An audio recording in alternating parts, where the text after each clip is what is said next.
Welcome back. Welcome back. News today of another bomb attack in Pakistan. Pakistan has said it will continue its battle against militants in the country in the face of all the recent attacks, which have killed dozens in the army and security forces as well as civilians. The government claims it's a guerrilla war, the result, it says, of the army's success against the Taliban in the Swat Valley earlier this year.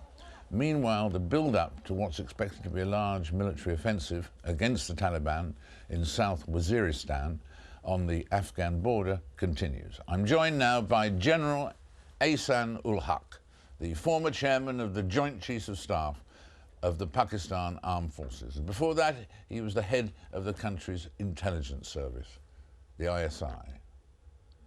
Welcome, General Ehsan, welcome. Thank you very much.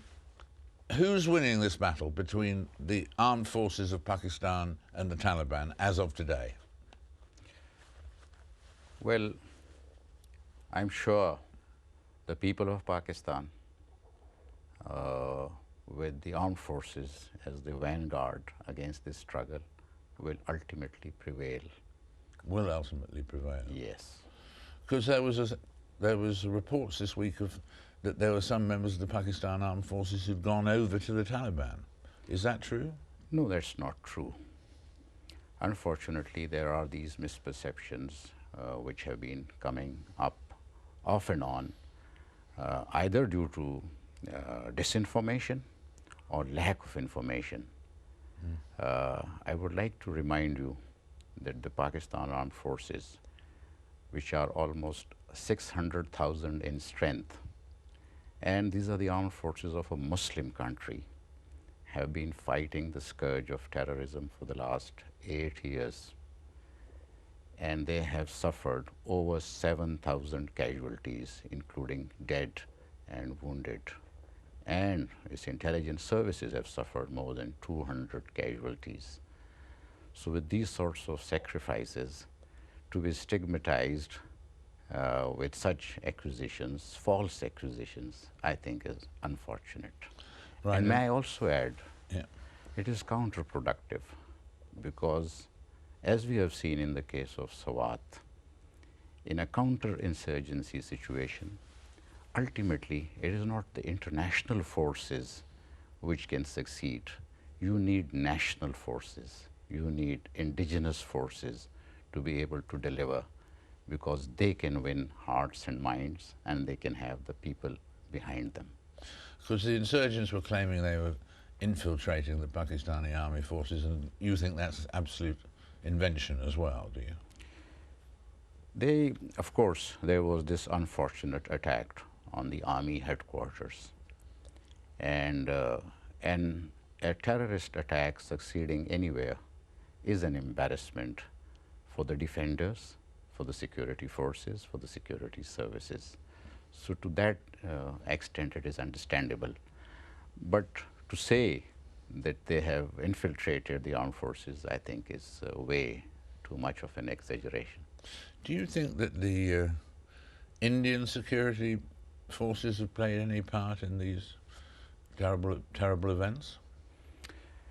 The Indians have been playing games in Afghanistan, and that is something which is now being increasingly realized and being highlighted, the latest being General McChrystal's own statement highlighting the negative role of the Indians in Afghanistan and its destabilizing effect on the whole region.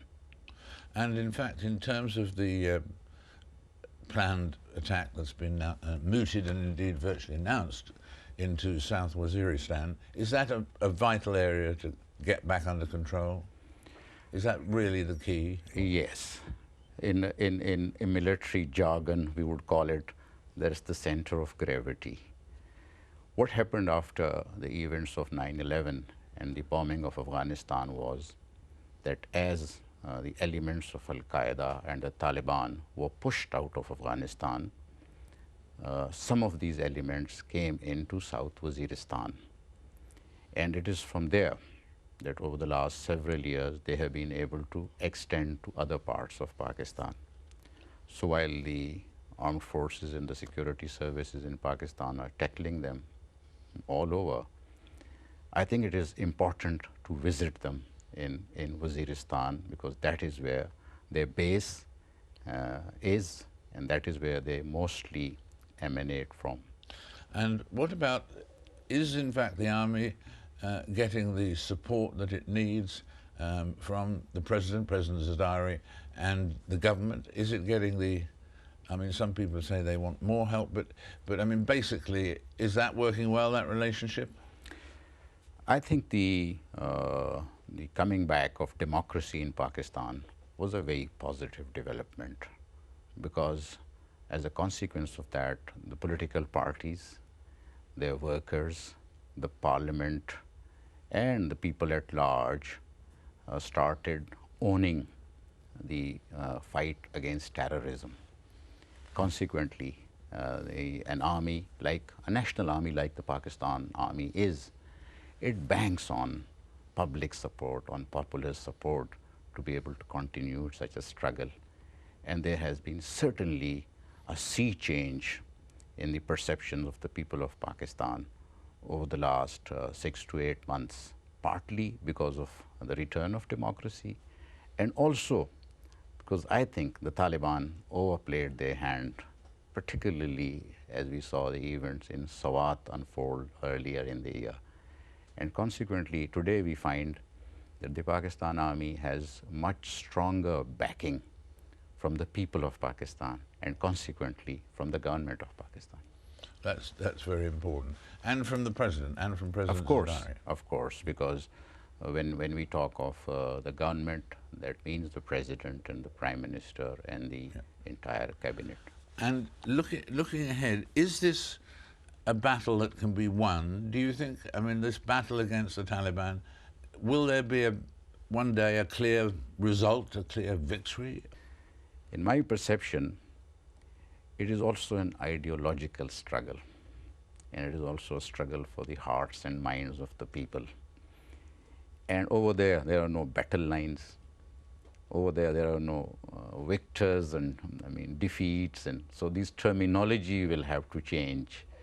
I feel this is a struggle for the soul of Islam, and we will have to remove this blemish on the fair name of Islam, which is a religion of peace. And for that, it doesn't have to be really a military victory entirely. It has to be a struggle for the rule of law, and it has to be a struggle for identifying the real message of Islam. Thank you very much indeed. It's been a pleasure, it's been an honor being with you, sir. And vice versa. This week, the date for the start of the trial of former Bosnian Serb leader Radovan Karadzic was set for Monday, October the 26th, just over a week's time. Karadzic faces 11 charges, including 2 counts of genocide for allegedly masterminding Bosnian Serb atrocities throughout the 1992-95 Bosnian War. Mr. Karadzic claims to be innocent of all charges. But 14 years after the end of hostilities in Bosnia, what do the Serbian people think of the Hague tribunal process? Joining me now is Serbia's Foreign Minister, Vuk Jeremic. Vuk, welcome back. Thank you very much. It's a great pleasure to be here. Thank you. Well, the first question, I suppose, is what I just was saying in the introduction. How do your people view this upcoming trial? Do they think it's just, or resent it, or? Well, not only talking about the upcoming trial, talking about the whole of the process that we've had for the past 14 years in The Hague, there were some very confusing convictions in the end, and the truth is that Serb indictees tend to receive much larger sentences than everybody else's. Now, so there's a bias against Serbia, you think? The thing is that this new government of Serbia is fully committed to cooperate with the Hague Tribunal. We see this as a UN body, and we have a trust in the system of the United Nations. 44 out of 46 indictees of Serb origin have been found, apprehended, and handed over to the Hague by the new government of Serbia. There are still 2 more who are at large. General Mladic. General Mladic and Mr. Hadžić, Goran Hadžić. My government is working hard day and night to make sure that there are no more indictees in The Hague. We want to leave this episode of the Balkan history, this bloody episode of the Balkan history behind us. Right, so that, in fact, you mean, do the people reflect that too? But do they think Karadzic deserves to be indicted? Well, there have been horrible crimes committed in Bosnia during the time when Radovan Karadzic was the leader. Whether or not is he going to be proved guilty for these crimes, I will leave it to the court. But the truth is that the terrible deeds of the 1990s in Bosnia must be looked at very carefully, included in the court of law.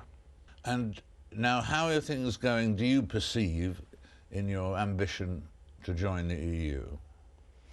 Well, does it look better than last time we met, or worse, or what?